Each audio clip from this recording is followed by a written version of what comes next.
আজকে শেয়ার করব খুব পুরোনো দিনের একটা রান্না। এই রান্নাটা এখন আর বাড়িতে প্রায় হয় না বললেই চলে।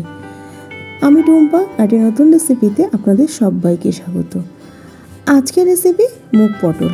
তাহলে চলুন মুগ পটলটা কী করে বানাচ্ছি আপনাদের সাথে শেয়ার করে নিই। প্রথমে হাফ কাপ মুগ ডাল নিয়েছি।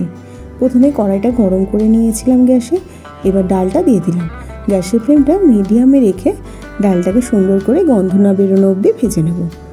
গন্ধ বেরোতে শুরু করেছে, ডালটা লাল লাল করে একটু ভাজাও হয়ে গেছে, পুরো লাল না, রঙটা চেঞ্জ হতে শুরু করেছে। সেই সময় বাটিতে ঢেলে নিলাম। এবার ভালো করে জল পাল্টে পাল্টে দুবার তিনবার ধুয়ে নেব। তারপরে জলে ভিজিয়ে রেখে দেব, তাহলে ডালটা তাড়াতাড়ি সেদ্ধ হয়ে যাবে। ওই 10-15 মিনিট মতো ভিজিয়ে রেখে দেব।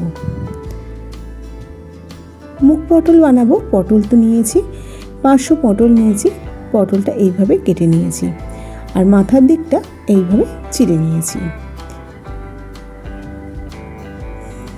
কড়াইতে সর্ষের তেল দিয়ে দিয়েছি, তেলটা গরম করে নিয়েছি।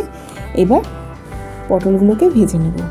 যে কোনো রান্নায় পটলটা যদি ভালো করে না ভাজা হয়, পটলটা কিন্তু খেতে ভালো লাগে না। তখন পটলটা কিন্তু একটা জলা জলা ভাব চলে আসে। তাই জন্য যে কোনো রান্নায় চেষ্টা করবেন পটলটা খুব সুন্দর করে ভেজে নেওয়া।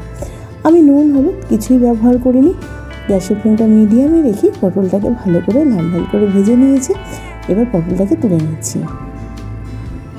পটল ভাজাটা একটু সময় ধরে করতে হবে।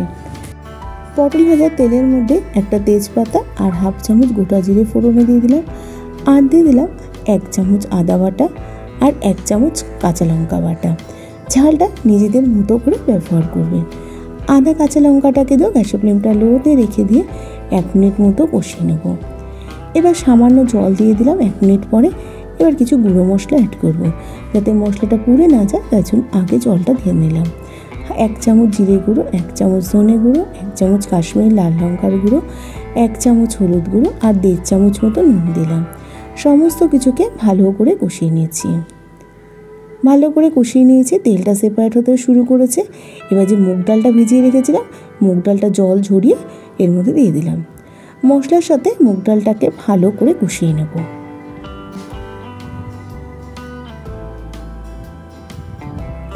মুগ ডালটাকে ভালো মতো কষিয়ে নেওয়ার পর এবার উষ্ণ গরম জল ডালের মধ্যে দিয়ে দেবো। এই সময় উষ্ণ গরম জল দিলেই কিন্তু ভালো হয়। উষ্ণ গরম জল দিয়ে মশলার সাথে ভালো করে ডালের সাথে মিশিয়ে নিয়ে ঢাকা দিয়ে দেব 7-8 মিনিটের জন্য। 7-8 মিনিট পর ঢাকাটা খুলে নিলাম। সমস্ত কিছুকে আবারও একটু হালকা হাতে নাড়াচাড়া করে নেব। ডালটা কিন্তু 80% সেদ্ধ হয়ে গেছে। এবারে পটলগুলো যে ভেজে রেখেছিলাম, সেই পটলটাকে দিয়ে দেবো।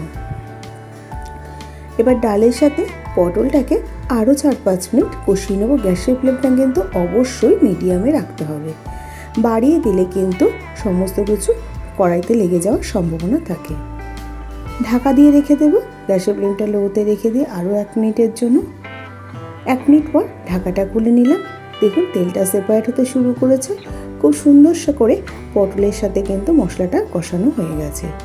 এবার গ্রেভির জন্য আমি আগে দুধ জাল দিয়ে ঠান্ডা করে রেখেছিলাম, সেই দুধটা দিয়ে দিচ্ছি।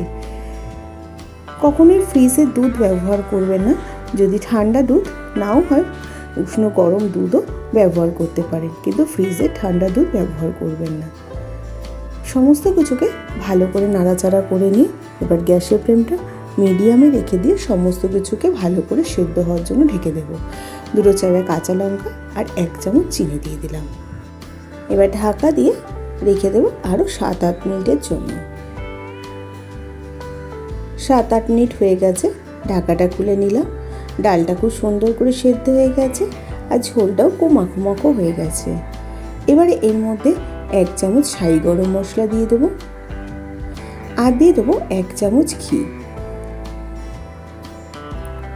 এবার সমস্ত কিছুকে ভালো করে মিশিয়ে নিয়ে গ্যাসের ফ্লেমটা বন্ধ করে 5 মিনিটের জন্য স্ট্যান্ডিং টাইমে রেখে দিয়ে আমি মুগ পটলটা সার্ভ করে দেবো। এই মুগ পটলটা ভাত, রুটি, পরোটার সাথে খেতে কিন্তু দুর্দান্ত লাগে।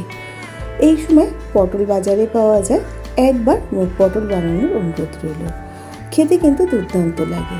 তাহলে আজ এই পর্যন্ত, আবার হাজির হয়ে যাব নতুন কোনো রেসিপির সাথে। ভালো থাকবেন, সুস্থ থাকবেন, ধন্যবাদ।